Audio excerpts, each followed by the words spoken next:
Ce mardi 28 juin 2022, Thomas Soto et Julia Vignali se sont retrouvés privés d'antenne.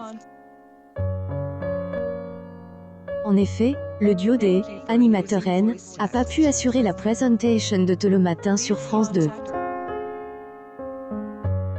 Dès le début de l'émission, à 6h30, un message en bas de l'écran affiche. Suite à un mouvement social, nous ne sommes pas en mesure de vous proposer votre programme habituel. Ainsi, Thomas Soto, qui a récemment agacé les chroniqueurs, et Julia Vignali se sont retrouvés paralysés car ils étaient en best-of et donc pas en direct. Les téléspectateurs ont pu revoir les meilleurs moments des derniers numéros. Cette grève a également impacté les radios du service public comme France Info, France Inter et France Culture, mais aussi des autres chaînes comme France 24 et France Info. Ce mouvement social est une protestation contre la suppression de la redevance audiovisuelle voulue par le gouvernement dès cet automne.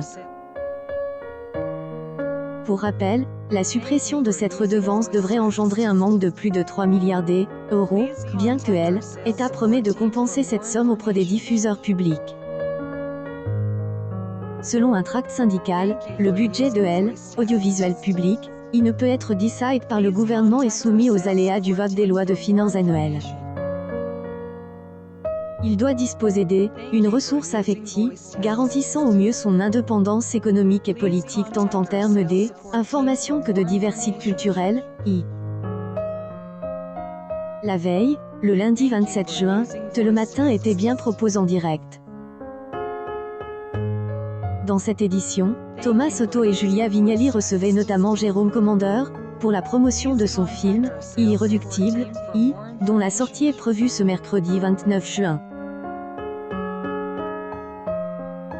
L'émission a réuni, entre 6h28 et 9h25, 795 000 téléspectateurs, soit 28,1 parts de marche sur les 4 ans et plus. Le magazine matinal est en hausse de 0,6 points sur une semaine et progresse de 1,8 points sur un an. Le matin est à retrouver du lundi au dimanche dès 6h30 sur France 2.